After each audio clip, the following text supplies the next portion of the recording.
দেখেছেন BGB DG কত ভালো, নির্বাচন নিয়ে কত দরদ, তার সীমান্ত নিয়ে কত উতলা।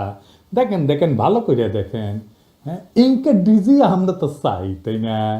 হ্যাঁ, হারাম জাদা মাদার কুত্তার বাচ্চা, তোর কুত্তির মধ্যে তাড়াতাড়ি ঢুকায় তোর মাম্মা হাসিনার কাছে পাঠিয়ে দেবো, বান্দির বাচ্চা।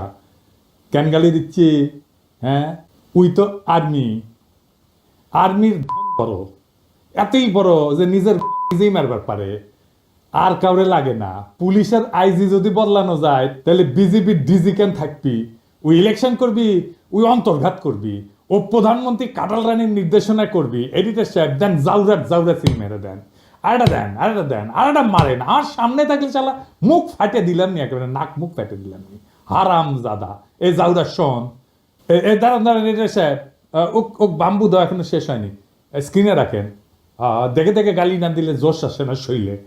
এই এখন কবু অর্ডার দিছে তাই করেছি, তাই না? তোর অর্ডারের মধ্যে কি লিখে দিয়েছিল দেশ বিরোধী ষড়যন্ত্র? ওটা কছু তো নিজের কুরকুরে নেত কছু তো। আমাদের সুশীলদের রাষ্ট্র বুঝা নিয়ে আসেন, আমরা একটা আলাপ করি। হ্যাঁ, আল্লাহর নামে শুরু করি। বাংলাদেশে এক অদ্ভুত ব্যবস্থা, সবাই কোशिশ করেছে প্রাইম মিনিস্টারের ক্ষমতা কেমনে কমানো যায়। বিএনপি কইছে ব্যক্তি কিংবা প্রতিষ্ঠানকে অধিক ক্ষমতা দিলে যেমন ফাঁসিবাদ কায়েম হয়, তেমনি নির্বাচিত সরকার এবং সংসদকে ক্ষমতাহীন করলে রাষ্ট্র দুর্বল, ভঙ্গুর, অকার্যকর হয়। অতি মূল্যবান কথা কইছেন। কিন্তু আমি মাঝে মাঝে ভাবি কি জানেন, এই লোকগুলি একদিন ধরে রাজনীতি করেছে, আর কিছু করেন না, কিন্তু খালি রাজনীতি, খালি রাজনীতি। এটা আর্গুমেন্ট তৈরি করতে পারে না। অনেকে কইবেন মির্জা ফখরুলকে আনার চাইতে কম বুঝে, বিএনপির এত নেতা কি কম বুঝে? আপনি সব বুঝে বসে আছেন, সব জানতা, আপনার চাইতে কি তাদের বুদ্ধি কম? সিসি, আমার সে বুদ্ধি কেন কম হবে? ওনাদের বুদ্ধি বেশি, নলেজ বড়, বড় বড় নলেজ। হ্যাঁ হ্যাঁ, জানেন না নলেজের বড় গল্প জানেন না? আচ্ছা শোনেন, হ্যাঁ, এটা শফিক রেহমান ভাই ওর জায়দা দিনে লিখেছিলেন। আসেন এবার বড় নলেজের গল্প শুনি। তো ঘটক গেছে মাইয়ার বাপের কাছে বিয়ার পয়গাম নিয়া। হ্যাঁ, তো বিয়ার কথা শুনে আমার ক্ষুদ্র ভ্রাতারা উৎসুক হয়ে উঠছে, কি না যিনি কয়। তো ঘটক কইছে পোলা ভালো, বংশও ভালো, চাকরি করে, দেখতে শুনতে ভালো, রুচিবান, শিক্ষিত। হ্যাঁ, তো মায়ের বাপ বলে সবই তো বুঝলাম, তো পোলার নলেজ কেনকা? তো ঘটক একটু লাজুক মুখে কয় যে নলেজ বড়ই আছে, গোসল করার সময় তাই দেখেছি আমি, তাই উনাদের নলেজ বড় আছে, এত বড় নলেজ, কিন্তু আক্কেল কম। আমি যদি বিএনপি করলামই নি, তাহলে কইতাম বাংলাদেশ রাষ্ট্রে কার ক্ষমতা বেশি? রাষ্ট্রপতির? ও, রাষ্ট্রপতির না, প্রাইম মিনিস্টারের, তাও না। তাহলে কার বেশি? বুঝে ওরা কার বেশি ক্ষমতা? বুঝে না। বাংলাদেশের সংবিধান অনুযায়ী আদালত, আইন, জুডিশিয়ারি হলো রাষ্ট্রের সবচেয়ে শক্তিশালী প্রতিষ্ঠান। এমনকি সংসদ জনগণের প্রতিনিধিত্বকারী সংস্থার চেয়ে বেশি ক্ষমতা দেওয়া হয়েছে এদেরকে। প্রাইম মিনিস্টারের ক্ষমতা কমানোর চেষ্টা করিচ্ছেন কে? উনি আদালতকে রেখে দিয়া, এটাতে কয় বিভ্রম। হাসিনা জুডিশিয়ারির শক্তিরে খায়া ফেলেছিল, কিন্তু জুডিশিয়ারি যে সবচেয়ে ক্ষমতাবান, এটাই হলো বাংলাদেশের বিচার ব্যবস্থা, শাসন কাঠামো, রাষ্ট্রের সবচেয়ে বিপজ্জনক সংকট। আপনি পিএম রাষ্ট্রপতিকে সরাইতে পারেন, বি চৌধুরীকে সরাইল না খালেদা জিয়ার সংসদ। পিএমকে তো জিতে আসতে হয় সংসদে, ভোট কারচুপি কন, দামি কন, নৈশ কন, যাই হোক, একটা ভোট তো করে দেখাইতে হয় যে বইছে ভোট, তাই না? পাবলিকের কাছে যাইতে হয় তো, 5 বছর পরে ক্ষমতা ছাড়তে হয় তো, অন্তত নিয়ম আছে কাগজে কলম হইলেও। কিন্তু আপনি তো বিচারপতি অপসারণ করতে পারবেন না। পারবেন না তা না, পারবেন, কিন্তু সেটা সুপ্রিম জুডিশিয়াল কাউন্সিলের মাধ্যমে। মানে বুঝেছেন তো, 3জন বিচারপতি দিয়া সুপ্রিম জুডিশিয়াল কাউন্সিল, আমরা আর মামুরা, ওরা যদি মনে করে বিচারপতি ভুল করিছে তাইলে শাস্তি হবে, আর যদি মনে করে বিচারপতির চরিত্র ফুলের মতো পবিত্র তাইলে কিছু হবে না। হ্যাঁ, বিষয়টা না বুঝে দেখি, কারণ এটা গুরুত্বপূর্ণ। তো বিচারপতি বাংলাদেশে অপারেশনের একটা ব্যবস্থা আছে, নাম হচ্ছে সুপ্রিম জুডিশিয়াল কাউন্সিল। দেখে মনে হয় খুবই গুরুতর, ভারসাম্যপূর্ণ একটা প্রক্রিয়া।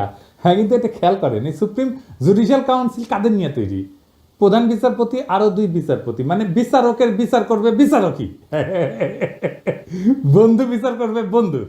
যেন ধরা পড়া চোরের বিচার করতেছে চোরের মামা, এটা কি আপনি ন্যায় বিচার বলবেন? এই যে তত্ত্বাবধায়ক সরকারের আইন ছিল না, এটা কিন্তু সংসদ বানাইছিল, জনগণের প্রতিনিধিরা বানাইছিল, সেটা আদালত বাতিল করে দিল। তার মানে জনগণের প্রতিনিধি আইন বানাবে, সেটা চাইলে অনির্বাচিত আদালত বাতিল করে দিতে পারবে, যে আদালত কোথাও কারো কাছে জবাবদিহি করে না। তো এখন আপনি প্রশ্ন তুলতে পারেন, আপনি তো কম দাদা যে জুডিশিয়ারি, আইন এবং নির্বাহী এটার একটা ব্যালেন্স থাকতে হবে কন্যা, একজন একজনকে সেকেন্ড ব্যালেন্স করতে হবে কন্যা। তো তাইলে জুডিশিয়ারি যদি এটা নাই পারে তাহলে ব্যালেন্স থাকবে কিভাবে? গুরুতর প্রশ্ন। আসেন আর একটু বুঝে দেখি। তত্ত্বাবধায়ক সরকার আইনটা সংসদ পাশ করেছিল, মানে জনগণের প্রতিনিধিরা এটা আইন করেছে, কিন্তু আদালত সেটাকে বেআইনি ঘোষণা করে বাতিল করে দিল। এই প্রক্রিয়া আদালত নিজেই হয়ে ওঠে সর্বোচ্চ ক্ষমতাধর, অথচ সে আদালত সরাসরি জনগণের কাছে জবাবদিহি করে না। এখানে একটা গণতান্ত্রিক দ্বন্দ্ব সৃষ্টি হয়, সংসদ বনাম আদালত, কার হাতে তাহলে চূড়ান্ত কর্তৃত্ব? এতে গুরুত্বপূর্ণ একটা রাষ্ট্রীয় প্রশ্ন, দার্শনিক প্রশ্ন, রাষ্ট্রনৈতিক প্রশ্ন। ধরেন ইসলামে এটা একটু বোঝার জন্য যে আসলে কার হাতে চূড়ান্ত ক্ষমতা, এটা বোঝার জন্য আমি একটু ইসলামী ধারণার একটা ব্যাখ্যা নিয়ে আসি। ধরেন ইসলামে আপনি আল্লাহ তাআলার কোনো শরীক কল্পনা করতে পারবেন না। আল্লাহ ছাড়া কোনো উপাস্য নাই, লা ইলাহা ইল্লাল্লাহু মুহাম্মাদুর রাসূলুল্লাহ, হযরত মুহাম্মদ সাল্লাল্লাহু আলাইহি ওয়াসাল্লাম তার প্রেরিত নবী, আল্লাহর কোনো শরীক নাই এবং হযরত মুহাম্মদ উনার প্রেরিত নবী। এই ফান্ডামেন্টালটা না মানলে আপনি মুসলমান না। আপনাকে ইসলামের দরজা অতিক্রম করার সময় এই কলেমা উচ্চারণ করতে হবে। ঠিক সেইভাবে রাষ্ট্রের বেসিক ধারণা হচ্ছে জনগণ রাষ্ট্রের মালিক, এইটা আগে আপনাকে বুঝতে হবে। তার ক্ষমতা সার্বভৌম, গণ অভিপ্রায়, জনগণের আকাঙ্ক্ষা, এটা সর্বোচ্চ আইন। গণতন্ত্রে আইন বানানোর অধিকার কেবলমাত্র নির্বাচিত প্রতিনিধিদের। আইন প্রণয়নের সাংবিধানিক ক্ষমতা সংসদের হাতে, কারণ তারা জনগণের সরাসরি ভোটে নির্বাচিত, তারাই জনগণকে প্রতিনিধিত্ব করে, তারাই জনগণের ভয়েস। আর বিচার বিভাগ নির্বাচন প্রক্রিয়া অংশগ্রহণ করে না, তাই তারা প্রতিনিধিত্বশীল না। অপ্রতিনিধিত্বশীল আদালত কি প্রতিনিধিত্বশীল সংসদের সিদ্ধান্ত বাতিল করতে পারে? এটা গণতান্ত্রিক অসাম্য তৈরি করে।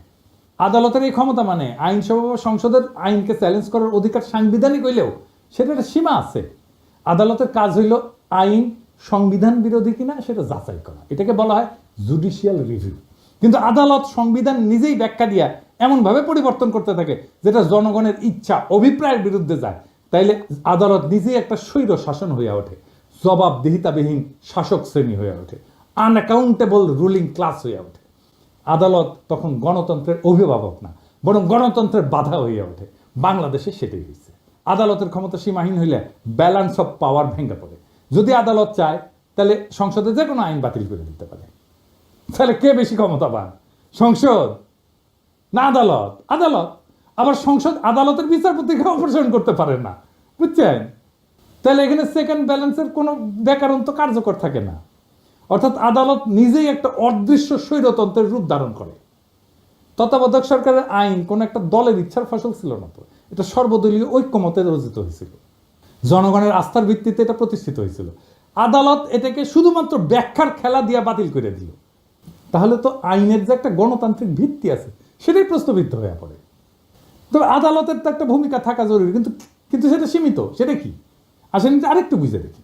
আদালতের যদি এই ক্ষমতা না থাকে তাহলে তো ব্যালেন্স অফ পাওয়ার হবে কিভাবে, তাই না? এই প্রশ্ন তো সরাসরি চলে আসে। আদালতের কাজ হবে আইনের ভাষাগত নীতিগত ব্যাখ্যা এবং সাংবিধানিক সীমা নির্ধারণ করা, কিন্তু রাজনৈতিক সিদ্ধান্ত এবং প্রক্রিয়ায় হস্তক্ষেপ করে না। হাসিনার আদালত রাজনৈতিক সিদ্ধান্ত এবং প্রক্রিয়ায় হস্তক্ষেপ করছে। ভারসাম্য তখনই থাকে যখন আদালত, সরকার বা সংসদের অন্যায় রায় থামাইতে পারে, কিন্তু গণমতের চূড়ান্ত রূপ একটা আইন বাতিল করার ক্ষমতা সাবধানে এবং সীমিতভাবে প্রয়োগ করে। আদালত যদি এমন ক্ষমতা পায় যে জনগণের প্রতিনিধিরা যে আইন মানাবে তাই সে বাতিল করে দিতে পারে এবং সে নিজে কোনো জনগণের কাছে জবাবদিহিতা করবে না, তাহলে সে আদালত না, সে গণতন্ত্রের উপরে বসা এক নির্জীব অভিজাত শ্রেণীর নামমাত্র পোশাক। তত্ত্বাবধায়ক সরকারের আইনের অবলুপ্তি তাই শুধু একটা রায় না, এটা ছিল গণ ইচ্ছার বিরুদ্ধে আদালতের বিদ্রোহ। আর এই বিদ্রোহের পরিণতি আজ দেশের রাজনৈতিক দুর্ভিক্ষ, দেশের সমস্ত সংকট। এই কারণে বাংলাদেশের নতুন সংবিধানে এক্সিকিউটিভ নির্বাচন আলাদাভাবে হইতে হবে। দেশে এক্সিকিউটিভদের প্রধান হচ্ছে রাষ্ট্রপতি। রাষ্ট্রপতি নিজেই সরাসরি জনগণের ভোটে নির্বাচিত হয়ে আসবে। রাষ্ট্রপতি নিজেই এক্সিকিউটিভ, ডে টু ডে প্রশাসন আর পলিসি নির্ধারণ করবে। এর জন্য উনি একটা ক্যাবিনেট নিয়োগ দেবে বিভিন্ন এক্সিকিউটিভ ডিপার্টমেন্ট চালানোর জন্য। সব সিদ্ধান্ত রাষ্ট্রপতি নিজেই নেবে, কোনো প্রধানমন্ত্রী থাকবে না। রাষ্ট্রপতির মেয়াদ 4 বছর বা 5 বছর হবে, কিন্তু এক্সিকিউটিভ হিসেবে রাষ্ট্রপতি কোনো আইন বানাইতে পারবে না এবং উনার সমস্ত অর্ডার সিদ্ধান্ত বিদ্যমান আইনের মধ্যে থাকতে হবে। রাষ্ট্রপতি কোনো অধ্যাদেশ জারি করে আইনসভার কাজ নিজে করতে পারবে না। রাষ্ট্রপতি খালি দেশে বিদ্যমান আইনের বাস্তবায়ন করে একটা এক্সিকিউটিভ কাজ চালাইতে পারবে। দেশে কোনো আইনের দরকার হলে, আইন বাতিল করতে হলে আইনসভার মিটিং ডাকতে হবে এবং সেখানে কেবলমাত্র আইনসভার সদস্যরা ভোট দিয়া কোনো সিদ্ধান্তে আসবে। এই সংসদের সদস্যরা সম্পূর্ণ আলাদা নির্বাচনে আলাদাভাবে জনগণের সরাসরি ভোটে নির্বাচিত হবে। দেশে যখন এক্সিকিউটিভ আর লেজিসলেটিভ মানে নির্বাহী এবং আইন এইভাবে সম্পূর্ণ সেপারেট হয়ে যাবে, তখন কেবল দেশে ফ্যাসিজমের উত্থান ঠেকানো যাবে। দেশের বাজেট আইনসভা পাশ করবে এবং পার্লামেন্ট রাষ্ট্রপতিকে যেই বাজেট দিবে, রাষ্ট্রপতি সেই বাজেট দিয়ে ওই অর্থ বছরের ব্যয়ভার বহন করবে। এখন সরকার বা এক্সিকিউটিভ চাইলে বা প্রাইম মিনিস্টার চাইলে যে কোনো মানুষের উপরে চাপাই দিতে পারে কর, কারণ এক্সিকিউটিভ আর আইনসভা একই জিনিস। তো রাষ্ট্রের দুইটা বিভাগ যদি একই হয় তাহলে এটাই তো ফ্যাসিজম আর স্বৈরাচার। এই সমস্ত সুশীলদের মাথায় ঢুকিচ্ছে না, আমি এটা বুঝি না। প্রেসিডেন্সিয়াল ব্যবস্থাতে রাষ্ট্রপতি চাইলেই কর বাড়াইতে বা কমাইতে পারবে না এবং এই ক্ষমতা সম্পূর্ণভাবে আইনসভার উপরে ন্যস্ত থাকবে। আইনসভার কাজ হবে আইন নিয়ে। রাষ্ট্রপতির মেয়াদের মাঝখানে আইনসভার একটা নির্বাচন থাকা লাগবে মিড টার্মের মতো, যাতে জনগণ তাদের মতামত প্রকাশ করতে পারে রাষ্ট্রপতির টার্মের মাঝখানে। এই জন্যেই আইনসভার একটা সদস্যের মেয়াদ হবে 2 থেকে 2.5 বছরের মতো। সংবিধানে কোনো 70 অনুচ্ছেদ থাকবে না, কারণ যেহেতু রাষ্ট্রপতি আলাদাভাবে নির্বাচিত এবং মেয়াদ নির্দিষ্ট, আইনসভায় দল বদল কইরা অথবা দলের বিপক্ষে ভোট দিয়া সরকার ফেলায় দেওয়ার কোনো প্রশ্নই আসতেছে না। প্রত্যেকটা সদস্য নিজের বিচার বুদ্ধির উপর ভিত্তি কইরা কোনো বিলে ভোট দেবে। রাষ্ট্রপতি যদি নিজের ইমেজ আর যোগ্যতায় একবার নির্বাচিত হয়ে আসে এবং তাহলে রাষ্ট্রের এক পক্ষের আর এক পক্ষের পাঁচ আটার কোনো প্রশ্নই ওঠে না। সুপ্পু যেরকম হাসিনা কদম বুঝি করতো, সেটা আর হবে না। গত 3 মাস ধরে মাননীয় প্রধানমন্ত্রীকে সালাম করতে গেলে উনি আমার সালাম নিতেন না। তা আমি দেখতাম যে ওনার চরণের ধুলো আমি পাই না। আমার মিশ্র প্রতিক্রিয়া হচ্ছিল যে উনি কেন আমার সালাম নেন না, না থাক থাক বলে। এটাই বিএনপি আর জিয়াউর রহমানের আসল অরিজিনাল ভিশন। জিয়াউর রহমান আলাদাভাবে রাষ্ট্রপতি নির্বাচনে ওসমানীকে হারায় নির্বাচিত হয়েছিলেন। সংসদ নির্বাচন আলাদাভাবে হয়। রাষ্ট্রপতি সরকার ব্যবস্থার সাথে পাওয়ারফুল সংসদ আর প্রত্যেকের একটা ওয়েল ডিফাইন্ড জুরিসডিকশন, এটাই একমাত্র বাংলাদেশে ফ্যাসিবাদ ঠেকানোর উপায়। এইসব প্রথম আলোর সুশীল প্রগতিশীলদের হাতুড়ে চিকিৎসা নিতে নিতে এই জাতি আর দেশ মরণ প্রায়। এটা যে কোনো মহল্লে বন্ধ করতে হবে। রাষ্ট্রপতি শাসিত সরকার ব্যবস্থা যেখানে রাষ্ট্রপতি খালি সংসদের পাশ করা আইন আর বাজেটের উপর ভিত্তি করে অর্ডার জারি করতে পারবে, যেখানে কোনো জুডিশিয়াল অ্যাক্টিভিজম থাকবে না, একমাত্র এটাই হইতে পারে বাংলাদেশকে চিরতরে ফ্যাসিবাদ থেকে মুক্ত করতে। আজ আমরা ইতিহাসের এমন এক সন্ধিক্ষণে দাঁড়ায় আছি যেখানে আর একটা বার ভুল মানে গোটা ভবিষ্যৎ হারানোর সামিল। আমরা আর সময় দিতে পারি না সেই সব তথাকথিত সংস্কারকদেরকে যারা শতবার ব্যর্থ হয়েছে, তবু আবার তাদের সেই পুরানো ফর্মুলা চাপাই দিতে চায়। না, এবার আর হবে না। এই দেশের জনগণ এখন জানে গণতন্ত্র মানে পোস্টারে লেখা কথা না, জনগণের হাতে থাকা আইনের মালিকানা। জনগণ এখন বুঝে গেছে বিচার ব্যবস্থা যখন ফ্যাসিবাদের হাতিয়ার হয়ে ওঠে তখন তার সংস্কার না, প্রয়োজন হয় রূপান্তরের। আমরা চাই না আরেকটা হাসিনা, আরেকটা বাকশাল, আরেকটা মুজিব, আরেকটা 72-এর ক্লোন রাষ্ট্র। আমরা চাই এমন এক নতুন শাসন ব্যবস্থা যেখানে আইনসভা, নির্বাহী এবং বিচার ব্যবস্থা পরস্পরকে নিয়ন্ত্রণ করবে। প্রভু না, হবে পর্যালোচক, যেখানে রাষ্ট্রপতি হবে জনগণের সরাসরি ভোটে নির্বাচিত এবং সংসদ হবে মুক্ত বিবেকের মঞ্চ, কোনো নেতার পদচুম্বনের জায়গা না। প্রিয় দেশবাসী, এটাই সেই সময় যখন ইতিহাস তৈরি হয়। প্রশ্ন একটাই, আপনি কি এই ইতিহাস গড়ে ওঠার অংশ হবেন, না এই জাতির আর একটা প্রতারণার সাক্ষী হয়ে থাকবেন? আসেন সুশাসনের জন্য, জবাবদিহিতার জন্য এবং সবচেয়ে গুরুত্বপূর্ণ এই দেশটাকে ভালোবাসার জন্য একটা নতুন সূচনার দাবিতে গর্জে উঠি। এবার আর সংস্কার না, রূপান্তর চাই। এই রূপান্তরেই মুক্তি, এই মুক্তিতেই নতুন বাংলাদেশ। সেই নতুন বাংলাদেশকে আমাদের গড়ে তুলতে হবে, আনতে হবে সবাই মিলে আবার একসাথে। ইনকিলাব জিন্দাবাদ।